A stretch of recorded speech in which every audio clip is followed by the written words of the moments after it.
নমস্কার বন্ধুরা, রুবিস kitchen and ব্লগে সবাইকে স্বাগতম। আশা করি তোমরা সবাই ভালো আছো, আমিও ভালো আছি। আজকে হলো শনিবার, আর পুরো শ্রাবণ মাস আমি নিরামিষ খাই। শনিবারও সেরকমভাবেই নিরামিষ হবে। আর আমি ভেবেছিলাম যে সবাইকে নিরামিষই খাওয়াবো, কিন্তু না, বাড়িতে অসুস্থ মানুষ, ছেলেও বললো নিরামিষ খাবে না। তো সেই জন্য এক রান্নায় হয়ে যেত, আমাকে আবার তাহলে মাছ রান্না করতে হতো না। তো যাই হোক, সকালে সমস্ত কাজ সারতেই হবে, না সারলে হবে না। তো সেই কারণে টুকিটাকি করে সমস্ত কাজ সেরে নিলাম। আর তখন সকাল বাজে হচ্ছে এখন 8টা বাজে। আমি ঘুম থেকে অনেকক্ষণ আগে উঠেছি, উঠে ঘর দুয়ার পয়সা করে ঝাড় দিয়ে মুছে বেড কভারগুলো পাল্টে নিলাম। কারণ হচ্ছে প্রচণ্ড ময়লা হয়েছে, আর ওনার বেড কভারটা একটু বেশি ময়লা হয়েছে। সেই জন্য সমস্ত বেড কভারগুলো, আমাদের ঘরেরটা, ওনারটা, গায়ে দেওয়ারগুলো সব কেচে কুচে দিলাম। আর রোদ দারুণ উঠেছে সেই জন্য। আর সকালবেলা ঘুম থেকে উঠে আমি ফুল তুলতে যাই, তখন নাটিটা ছেড়ে নিয়েছিলাম। সেই জন্য এই নাটিটা পরেই ঘরের টুকটাক কাজ করে নিয়েছি। দুয়ারে জল দিয়ে ফুলটা তুলতে গিয়েছিলাম, তারপরে এসে দুয়ারটা যেহেতু ঝাড় দেওয়া হয়ে গেছে, ওই নাটি পরে আর রান্নাঘরে ঢুকবো না। সেই জন্য নাটিটা ছেড়ে ঘরটা ঝাড় দিয়ে ঘর মুছে জামা কাপড় চুবিয়ে চা করতে নিয়েছি। চা খেয়ে নিলাম। চা খেয়ে জামা কাপড়গুলো কেচে মেলে দিয়েছি। দিয়ে আর এই দেখো পাপিয়া চলে এসেছিলো, পাপিয়া এসে কাজকর্ম করে চলে গেছে। আর আমি হচ্ছে বাসনগুলো সব গুছিয়ে রাখছি, পরে আর সময় পাই না, সেই জন্য। তারপর হচ্ছে রান্না করে নেবো। আর রান্না করা সকালে টিফিন আর পেয়ারা মাখা করে দেবো। হাজবেন্ড বলছে মুখে খাবারে কোনো কিছু রুচি হচ্ছে না, তা বলছে পেয়ারা মাখা করে দিতে। তো সকালবেলা কি পেয়ারা মাখা করা যায়? তাই আমি বললাম যে সকালবেলায় আগে খাবার খাও, তারপরে যখন দুপুর না সকাল হবে সেই সময় পেয়ারা মাখা করে দেবো। তো সকালে টিফিনটা ওনাকে দিয়েছি। আর বাসন, এত বাসন হয়েছে না, গুছাতে গুছাতে জীবন বেরিয়ে যাচ্ছে। আর এবার রান্নাঘর এলোমেলো থাকলে আমার একদম মোটেই ভালো লাগে না। আমি সমস্ত কিছু গুছিয়ে নিয়ে তারপর রান্নাবান্না করি। আর তো আছেই 14বার করে হাতে জল দেওয়া, ধোয়া, যেহেতু আমি নিরামিষ খাই, ওদের আবার যদি মাছ রান্না করি তো 2-3বার তো হাত ধুতেই হবে। তারপর আগে আমি নিরামিষ রান্নাটা করি, তারপর ওদের জন্য মাছটা করি। আর আমি একদম ওই গ্যাসটা পুরো ধুয়ে নিয়ে তারপর রান্না করি। কারণ হচ্ছে আমার একটু পিটপিটে আছে স্বভাব, আমি জানি, আমি নিজেও বুঝতে পারি এটা ঠিক নয়, কিন্তু এই যে অভ্যাস। যাই হোক, বাসনগুলো গুছিয়ে, বাসন গুছাতে কত টাইম লাগে। বাসনগুলো একটা একটা করে গুছিয়ে নিচ্ছি। এরপরে হচ্ছে খাবার রেডি করব, তারপরে খাবো। তার আগে আমি স্নান করে পুজো দেব। কত কাজ ভাবছি, তাই যে এত কাজ করবো এক হাতে। আজ তো হাজবেন্ড যখন সুস্থ ছিল, কর্তামশাই যখন সুস্থ ছিল, অনেক কাজ করতো।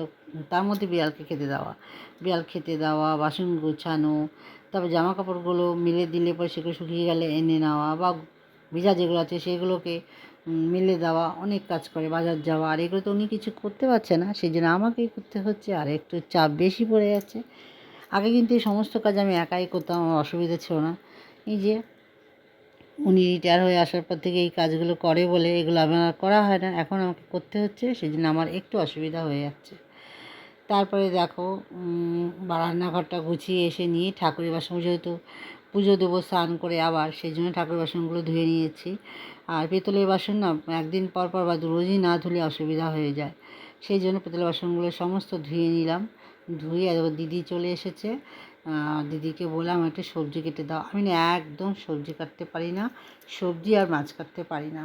তা দিদি সবজি আমাকে কেটে দিয়েছে, আলু পটল। আর দিদিকে ফোনে গান চলছে, নিমুরা ওই হাম দিল দি চুকে সনমের বইয়ের গানগুলো চালিয়েছি। কপিরাইট আসবে বলে সেগুলো তোমাদের শোনাচ্ছে না, ওই গানটাই আর কি করছি। আর রিলস বানাবো বলে ভাবছি, নাচ করছি। আর এই দেখো এদিকে হচ্ছে আমার কর্তামশাই শুয়ে আছে, আর শুয়েছিল। দিদি সবজি কাটা হয়ে গেছে, আমরা দিদি চা খেয়ে নেবো। আর তারপরে আমি স্নান করে নিয়েছিলাম। আমরা দুজনে চা খাওয়ার পর আর ভিডিওটা করা হয়নি। তারপর আমি স্নান করে সোজাসুজি পুজো দিতে চলে এসেছি। আর এসেছি রান্নাঘরে কী রান্না করি সেটাই তোমাদের সাথে শেয়ার করছি।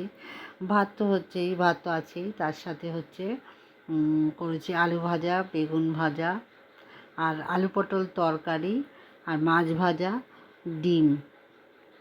আলু পটল তরকারি বললাম, দিদি কেটে দিয়ে গেছে, দিদিকে বললাম তরকারি নিয়ে যাও, তো দিদি নিল না।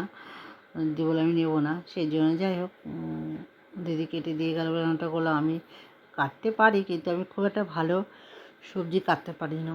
আর আমি ছুরি দিয়ে কাটি। আর এই এখন আমার দিদি এসেছে, এখন কেটে দিবে, তাই দিদি কেটে দিল। তো যাই হোক, খাবারটা এখন হাজব্যান্ডকে কর্তামশাইকে দেবো, তারপর আমি খাবো। আর বাসনগুলো দেখো, আমার কত বাসন হয়েছে। হ্যাঁ, ওই যে ধুয়ে চলে গেলে কী হবে, রান্না করার পর আবার বাসন হয়, সেগুলো আবার একটু ধুয়ে দিয়ে রাখলাম, আবার কাল সকালে অনেকগুলো বাসন হয়ে যাবে, সেই জন্য একটু ধুয়ে ধুয়ে রাখি। আর এদিকে আমি সকালবেলায় যে কর্তামশাইকে টিফিনটা দিয়েছি সেটা শেয়ার করিনি, সেটা তোমাদের সাথে শেয়ার করছি। রুটি দিয়েছিলাম, আলু ভাজা, তার সাথে একটা কলা দিয়েছিলাম। আর ওই যে বললাম পেয়ারা মাখা, আমি একসাথে শেয়ার করব, কারণ যেহেতু আমি ভিডিওটা ভালো করে এডিট করতে পারছি না, এই জন্য দুটো খাবারই একসাথে শেয়ার করলাম।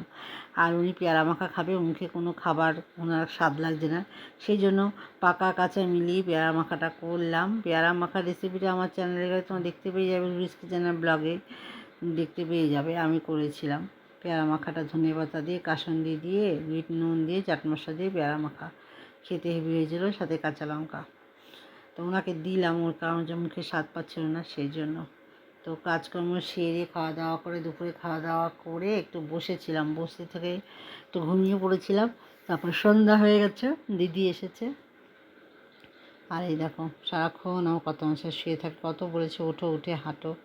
আমি কি এখন ধরে ধরে ওনাকে হাঁটাবো বলো, সেইটা কি আর শোভা পায়? তো কিছুতেই শুনছে না। যাই হোক, আমি আর দিদি চা খেয়ে নিলাম, ওনাকেও দিলাম একটু চা, খেলো চা বিস্কুট।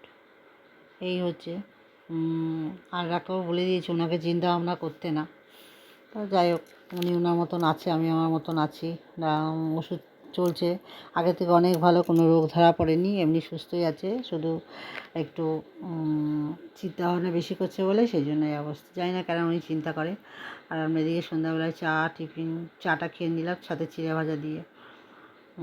সন্ধ্যা অনেকক্ষণ হয়ে গেছে, আমি সন্ধ্যা দিয়ে একটু বসে নিয়ে দিদির সাথে গল্প করে রাত্রে চলে যাব খাবার বানাতে। রাতে বানাবো হচ্ছে আলু সিদ্ধ ভাত, তার সাথে ডাল। তো সবাই, ওরা বাবা ছেলে খাবে, কর্তামশাই আর ছেলে খাবে, আমি খাবো না ভাত, সেই জন্য। তো এই হচ্ছে আমার ব্লগ, ছোট্ট ছোট্ট ব্লগ তোমাদের সাথে শেয়ার করে। আমি বিশাল বড় ব্লগটা করতে পারিনি, কারণ ভিডিওটা সবসময় আমি বানাতে পারি না। বাড়িতে একটা অসুস্থ মানুষ আছে, একটা বিড়াল আছে, সবসময় ভিডিও করা যায় না, যে সেই জন্য আমি করতে পারিনি, মনেও থাকে না, কাজের আছে, চাপ এক হাতে।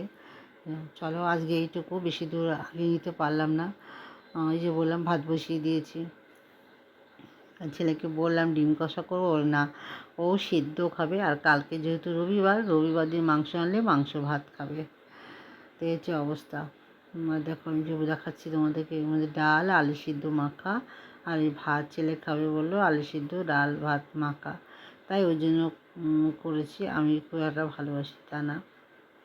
তো চলো, ভিডিওটা এই পর্যন্ত। সবাই ভালো থেকো, সুস্থ থেকো। আগামীকাল আবার দেখা হবে নতুন একটা ভিডিও নিয়ে তোমাদের সাথে। আর এই যে মাছটা দেখালাম, ওটা হচ্ছে রাতের জন্য মাছ সেদ্ধ করেছি, ঘুম থেকে ভোরবেলা উঠিয়ে চিৎকার করে মাছের জন্য, যেন সেদ্ধ করে রেখে দিয়েছি। চলো সবাই টাটা, গুড নাইট। খুব শীঘ্রই দেখাচ্ছে পরে একটি ব্লগে। আর আমার ব্লগটি ভালো লাগলে লাইক কমেন্ট শেয়ার করে দিও, আর নতুন যারা আছে তারা সাবস্ক্রাইব করে দেবে। আজকে এই পর্যন্ত, টাটা, গুড নাইট।